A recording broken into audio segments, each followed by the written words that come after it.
రాష్ట్రంలో కల్లోలమే ఎజెండాగా గొడ్డలి పార్టీ పనిచేస్తోందని మంత్రి అచ్చెన్నాయుడు ఆగ్రహం వ్యక్తం చేశారు. సొంత పార్టీ కార్యకర్తతో నంద్యాలలో వైఎస్ విగ్రహ విధ్వంసం అందులో భాగమేనన్నారు.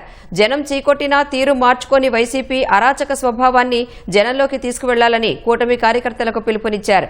శ్రీకాకుళం జిల్లా కోటబొమ్మాళి మండలం తోటాడలో ఇంటింటికి వెళ్లి అచ్చెన్నాయుడు పింఛన్లు పంపిణీ చేశారు. ఒక విగ్రహం ఉంది. ఆ విగ్రహాన్ని ఒక వ్యక్తి పట్టపగలు విగ్రహం దగ్గరికి వెళ్లి ఆ విగ్రహం తల్లరికేసి రాజశేఖర్ రెడ్డికి అవమానపరిచారు. ఎప్పుడైతే ఆ వీడియో బయటకు వచ్చిందో అర నిమిషంలోనే సాక్షి టీవీల్లో, పేపర్లో, సోషల్ మీడియాలో ఎన్డీఏ ప్రభుత్వం, తెలుగుదేశం రాజశేఖర్ రెడ్డి తల నరికేశారని అల్లకల్లోలం చేయాలని చెప్పి ప్రయత్నం చేశారు. రాష్ట్రంలో విధ్వంసం చేయాలని ప్రయత్నం చేశారు. నువ్వు దొంగవని తెలిసి, నువ్వు క్రిమినల్ అని తెలిసి, నువ్వు ఒక గొడ్డల పార్టీ అధ్యక్షుడు అని తెలిసి వేయి కళ్ళుతో మేము ఎదురు చూస్తున్నాం.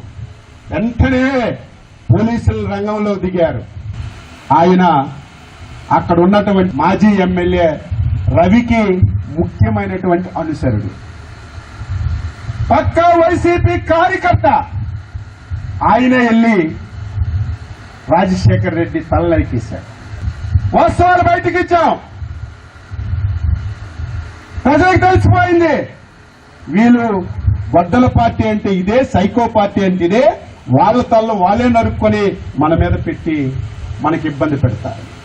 ఆయన జీవితం, ఆయన కుటుంబ నేపథ్యం ప్రధాన అంశంగా ఏం తీసుకుంటాడంటే కులాల మధ్యన, మతం వాళ్ళ మధ్య తగ్గు పెడతాడు. రాష్ట్రాన్ని అల్లకల్లోలం చేయడంలో వాళ్ళ కుటుంబం వెన్నతో పెట్టిన విద్య ఎప్పుడు మనుషుల మధ్యన తగులు పెట్టడం.